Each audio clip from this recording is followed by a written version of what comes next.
Bear to You by Sylvia Day. Chapter 6 Part 2. Before watching, don't forget to like, subscribe and share for more interesting free audiobooks. Thank you. Necklace or no necklace? I asked Carrie, when he came into my bedroom looking seriously amazing. Dressed in his new Brioni tux, he was both debonair and dashing, and certain to attract attention. His head tilted to the side as he studied me. Hold it up again. I lifted the choker of gold coins to my throat. The dress my mom had sent was fire engine red and styled for a Grecian goddess. It hung on one shoulder, cut diagonally across my cleavage, had ruching to the hip, and then split at my right upper thigh all the way down my leg. There was no back to speak of, aside from a slender strip of rhinestones that connected one side to the other to keep the front from falling off. Otherwise, the back was bared to just above the crack of my buttocks in a racy V-cut. Forget the necklace, he said. I was leaning toward gold chandeliers, but now I'm thinking diamond hoops. The biggest ones you've got. What? Really? I frowned at our reflections in my cheval mirror, watching as he moved to my jewelry box and dug through it. These. He brought them to me and I eyed the 2-inch hoops my mother had given me for my 18th birthday. Trust me, Eva. Try 'em on. I did and found he was right. It was a very different look from the gold choker, less glam and more edgy sensuality. And the earrings went well with the diamond anklet on my right leg that I'd never think of the same way again after Gideon's comment. With my hair swept off my face into a cascade of thick, deliberately messy curls, I had a just screwed look that was complemented by smoky eyeshadow and glossy nude lips. What would I do without you, Carrie Taylor? Baby girl. He set his hands on my shoulders and pressed his cheek to mine.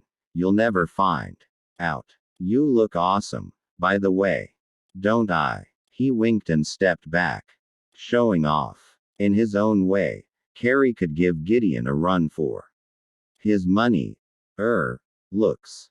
Carrie was more finely featured, almost pretty compared to Gideon's savage beauty, but both were striking men that made you look twice, and then stare in greedy delight. Carrie hadn't been quite so perfect when I met him. He'd been strung out and gaunt, his emerald eyes cloudy and lost. But I'd been drawn to him, going out of my way to sit next to him in group therapy. He'd finally propositioned me crudely, having come to believe the only reason people associated with him was because they wanted to fuck him.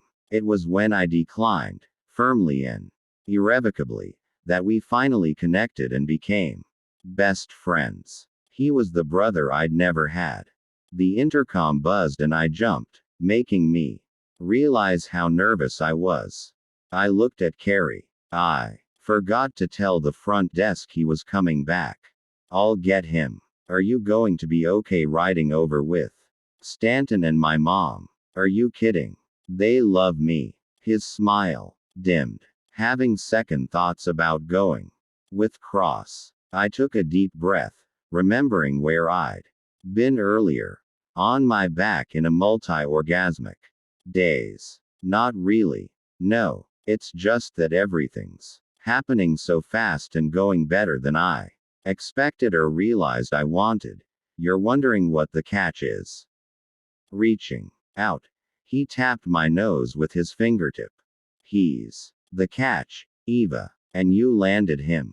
Enjoy yourself. I'm trying. I was grateful that Carrie understood me and the way my mind worked. It was just so easy being with him, knowing he could fill in the blanks when I couldn't explain something. I researched the hell out of him this morning and printed out the interesting recent stuff. It's on your desk, if you decide you want to check it out. I Remembered him printing something before we got ready for the spa. Pushing onto my tiptoes, I kissed his cheek. You're the best. I love you. Back atcha, baby girl. He headed out. I'll head down to the front desk and bring him up. Take your time. He's 10 minutes early. Smiling, I watched him saunter into the hallway. The door had closed behind him when I moved into the small sitting room attached to my bedroom. On the very impractical escritoire my mother had picked out, I found a folder filled with articles and printed images. I settled into the chair and got lost in Gideon Cross's history. It was like watching a train wreck to read that he was the son of Jeffrey Cross, former chairman of an investment securities firm later found to be a front for a massive Ponzi scheme. Gideon was just 5 years old when his dad committed suicide with a gunshot to the head rather than face prison time. Oh, Gideon. I tried to picture him that young and imagined a handsome dark-haired boy with beautiful blue eyes filled with terrible confusion and sadness. The image broke my heart. How devastating his father's suicide, and the circumstances around it, must have been, for both him and his mother. The stress and strain at such a difficult time would have been enormous, especially for a child of that age. His mother went on to marry Christopher Vidal, a music executive, and had 2 more children, Christopher Vidal Jr. and Ireland Vidal, but it seemed a larger family and financial security had come too late to help Gideon stabilize after such a huge shakeup. He was too closed off not to bear some painful emotional scars.